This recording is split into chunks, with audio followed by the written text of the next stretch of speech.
I have a somewhat explicit story to tell, but by the time I'm finished, I think you'll agree that I make a good point. There were these two guys.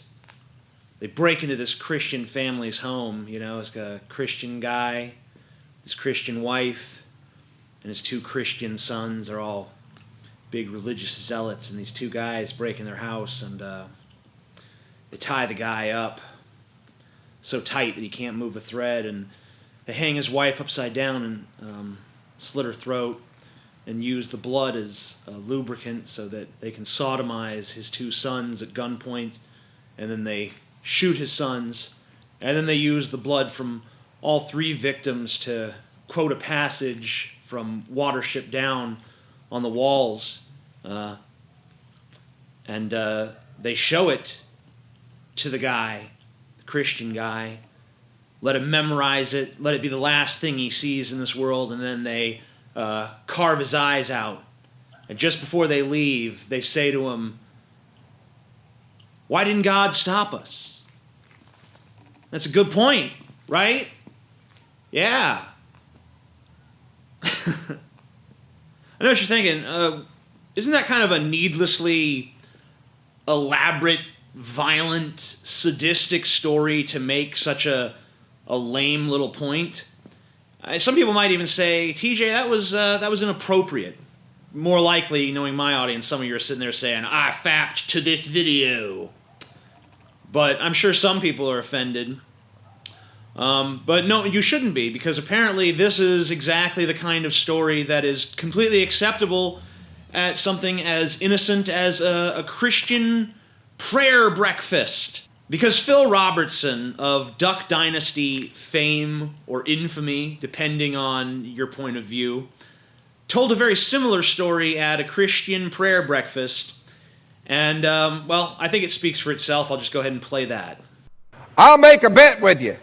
Two guys break into an atheist home. He has a little atheist wife and two little atheist daughters.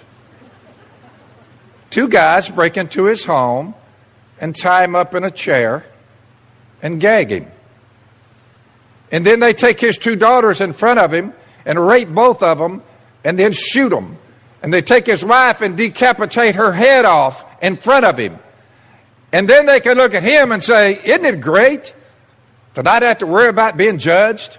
Isn't it great that there's nothing wrong with this? There's no right or wrong. Now is it, dude? And then you take a sharp knife and take his manhood and hold it in front of him and say, wouldn't it be something if this was something wrong with this?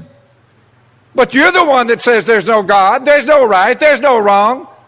So we're just having fun. We're sick in the head. You know, a lot of people are mad at him for telling such a graphic story. I'm not too upset about that. I enjoy the macabre.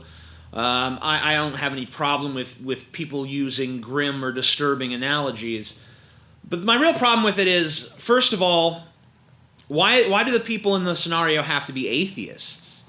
I mean, he could just as easily have made it anybody, and he still could have said at the end, you know, if there's no God, this isn't wrong.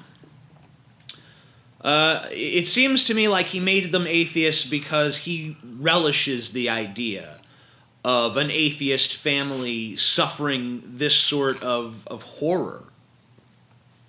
He seems like he's almost getting off on the story as he's telling it.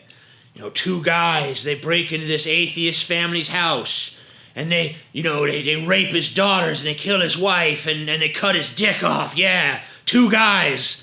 Not saying one of them was me, but, You know, why did he have to go into so much graphic detail? He could have just as easily have said, you know, imagine that these two guys break into a family's house and murder and rape his family.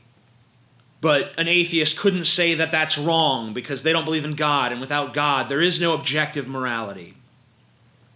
He could have just as easily have said that without going into this long, detailed narrative of a sequence of events.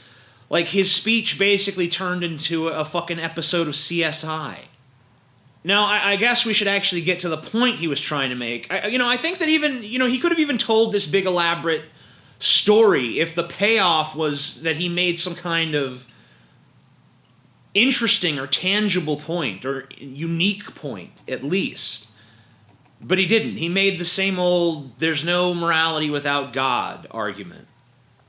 As if an atheist wouldn't think that was wrong. As if an atheist wouldn't be just as appalled by that as anyone else.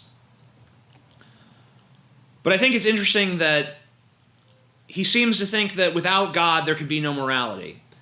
There's 2 points you could make about that. First of all, Christianity doesn't prevent people from doing horrible things. Albert Fish was a child-killing cannibal. He was also devoutly religious. Ivan the Terrible, conqueror, slaughtered entire villages of people, devout Christian. The Crusades, the Spanish Inquisition, the Catholic Church's alliance with the Nazis. We see so many examples of Christians making terrible, terrible, terrible moral decisions. Even in the Bible, in my opinion, Christians make terrible moral decisions. Like in Numbers 31, where Moses orders his men to slay all the Midianites except for the virgin girls, which they can keep for themselves. There are very good secular reasons for having morality, like social cohesion. We know that there's strength in numbers. We know that human beings thrive more as a society that functions adequately than they do if it's just every man for himself. As far as human beings go, it's never been every man for himself. Our species was born into this world as hunter-gatherers. We always coalesced into groups. And if you're going to coalesce in groups, you're going to have social hierarchies. And if you have social hierarchies, you're going to have rules. You're going to have rules that benefit everyone in society. Why do we not want to allow people to go around raping and murdering families? Because no one wants their family to be raped and murdered. It's pretty goddamn simple why we don't want that to happen. Society breaks down if there's no stigma on rape and murder. Another thing is that we have empathy for one another. Not everyone does. There are sociopaths, psychopaths, whatever. But most of us have at least some degree of empathy for our fellow human beings, and we don't want to see bad things happen to them. Now, we might not have, the utmost concern for every random stranger on the street, but I think we have enough empathy and respect for them to not just attack them out of nowhere, to not want to see harm to just come to them, because we don't want harm to come to ourselves. We don't want to live in a world where anyone can just slit our throat and no one bats a fucking eye. So there's our natural ability to put ourselves in the shoes of others, and then there's just the selfish stuff, like, I don't want this happening to me, therefore we need to have a rule against this shit. There's far less people who want to murder than there are people who don't want to be murdered. Because practically no one wants to be murdered, and only a few people actually want to murder. So it makes sense to say, hey, let's have a rule against murder, because allowing it would be a huge detriment to our society and would affect all of us negatively. So there's perfectly valid reasons to have morality without a God. It's our love for the people we care about, our respect for the people we don't know, and maybe some people don't have as much respect as they should, but that's a whole other issue. And also just the interest of human beings as a collective social animal. So I don't think that God provides any sort of objectivity to morality, because Christians are capable of being immoral.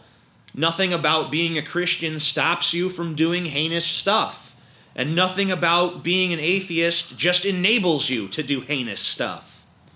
So Phil Robertson's speech, aside from being, just weird and strange and context inappropriate and not at all warranted for the shitty point he was trying to make, aside from all of that, is just a lousy argument. I'm the Amazing Atheist. Peace the fuck out.